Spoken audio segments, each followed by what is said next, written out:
My name is Peta-Ann Teague. I'm a GP. I work for JCU. What I'm going to talk very briefly about today is looking at patient-centeredness as an indication of how we're doing in the GP training program. A wee bit of background is at the beginning of 2016, JCU took over the training of general practice across most of Queensland. If you live in Canberra, the patch that we cover is called Northwestern Queensland. If you live in Queensland, the patch we cover is everything except Brisbane, the Gold Coast and the Darling Downs. So we have about 600 registrars in the training program at any one time. These are doctors who are trained to be GP specialists, and we have about the same number of supervisors. So it's a huge endeavour and very exciting. What I'm going to talk about very briefly is what we're trying to do, which is we're trying to attract values-aligned registrars into the program. So people who care about working in Queensland, who want to be here, who aren't frightened about working in areas that don't have a big, cinema and all the things that you might get on the coast. And what we try and do is we try and provide transformational educational training experiences that give quality education to the registrars and improve patient outcomes. And one of the keys of that is patient-centeredness. And I don't need to talk to you too much about that. But patient-centeredness is key to improving patient outcomes. It's a collaboration. It involves patients in making decisions. It means working with communities. It means working with your patient with metastatic cancer who wants to go and have dietary therapy rather than their chemotherapy. And it's been able to wear that as a health practitioner and understand how to work with your patient and walk with them on that journey. Okay. So what we did is we did something called a PPOS survey. This is the Patient Practitioner Orientation Scale. Do any of you know about this scale? It's really interesting, actually. It's internationally validated, and it's predictive of patient-centered care behavior in consultations, in treatments. And it enables participants to self-report on what they think, where they sit on patient-centeredness. And it's been used internationally to evaluate clinical training programs. And you calculate a score from 1, which is very doctor-centered, so you as a practitioner are very doctor-centered, to 6, which is very patient-centered. And it's trying to look at that and see how we can move people along that scale. What we did is we surveyed all the GP registrars who were in the program in 2017. We had about a 51% rate. And what we got was that the registrars at that time had a score of 4.54, remembering that 6 is patient-centered and 1 is doctor-centered. So that's pretty good, actually, if you think about it overall. What we then drilled down a wee bit into that data. And so if you're not aware of the training program, briefly, you come in and then you train for between 3 and 6 years in the program, and then you take your exams and then you become a fellow of either ACRM or the RACGP.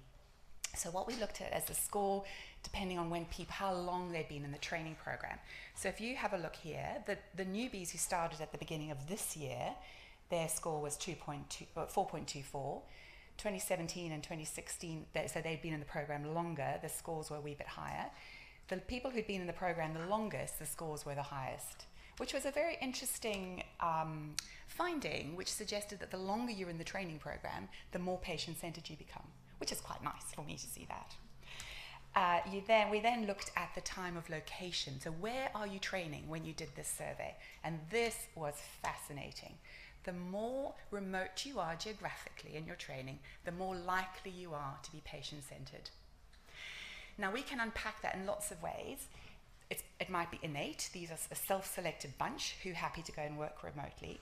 I also think it's something to do with the training environment, because if you're working more remotely or rurally, you are living in your community. You are automatically engaged in that community. And so, therefore, I think you are all more patient-centered just by virtue of being there. But, I'm just saying I don't have any data to say that this is speculation. We also looked at how patient-centered they were at the time of finishing the program.